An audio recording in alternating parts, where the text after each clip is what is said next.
नमस्कार दोस्तों। आज के वीडियो में हम बात करेंगे 3 ऐसे तरीकों के बारे में जिससे आप पढ़ाई पे बहुत ज़्यादा फोकस कर सकते हैं और उसको स्ट्रांग बना सकते हैं।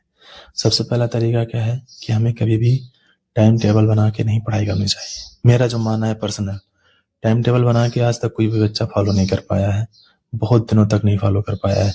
10 दिन, 15 दिन, 20 दिन, 50 दिन, बस इससे ज़्यादा आपका टाइम टेबल टूट ही जाता है और फिर टूटने के बाद मेरा मोटिवेशन वीक हो जाता है, वहाँ से कॉन्फिडेंस लो हो जाता है कि अब तो टाइम टेबल टूट गया, फिर वो वहाँ से रिदम टूट जाता है।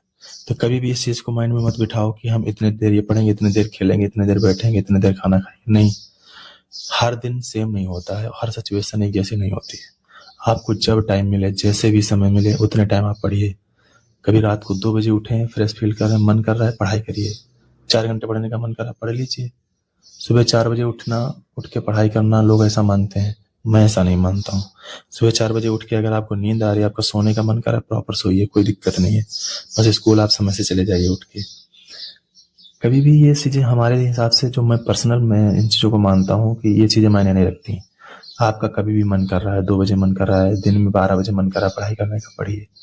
कभी भी मन करे, जब आपका इच्छा कर रही है अंदर से पढ़ने के लिए, फिर फ्रेश फील कर रहे हैं, माइंड आपका थका हुआ नहीं है, आप पढ़िए, उस चीज़ का आउटपुट बहुत अच्छा निकल के आएगा। दूसरी चीज़ होती है कि हम डिस्ट्रैक्शन से बचें। मोबाइल में रील स्क्रॉल करते करते आधे घंटे 2 घंटे कब हो जाते हैं मुझे पता नहीं चलता। मेरे साथ भी होता है, इसलिए मैं आपको भी बता रहा हूँ। तो इसमें टाइम बहुत बर्बाद होता है। आप कोशिश करिए बुक्स से पढ़ाई करिए। बुक्स जो भी आपके पास है, उनमें आपका सिलेबस है, सब कुछ लिखा हुआ है, उनसे पढ़िए। और जो भी आपको नहीं समझ में आ रहा उसको हाईलाइट करते जाइए या एक जगह कहीं नोट करते चले जाइए उन क्वेश्चन को, उन टॉपिक्स को। जब आपका 2 घंटा 3 घंटा पढ़ाई हो जाए, जब आपको लगे कि हाँ अब बोर हो रहा है, वहाँ से क्लोज करने के बाद आप मोबाइल उठाइए। यूट्यूब है, चैट जीपीटी है, एआई, बहुत सारे एआई टूल्स हैं, जेमिनाई है। आप वहाँ पे जाके उन टॉपिक्स को सर्च कर सकते हैं। हो सकता है आपको सारा सोल्यूशन एकदम क्लियर मिल जाए। फिर भी नहीं मिल रहा है तो आप किसी की क्लास ले सकते हैं, अपने टीचर से पूछ सकते हैं। बहुत सारे ऑप्शन है आज के समय में। तो तीसरी चीज क्या है? हमारा फोकस। जब हम पढ़ाई करते हैं तो हमारा फोकस नहीं रहता है कंटिन्यू। कभी किसी को देख के, कभी कोई चीज पढ़ के, कभी किसी की बातें सुन के हमारा मोटिवेशन तो आ जाता है, पढ़ाई करने लगते हैं। अब मुझे पढ़ना है, मुझे कुछ नहीं करना है इसके बाद।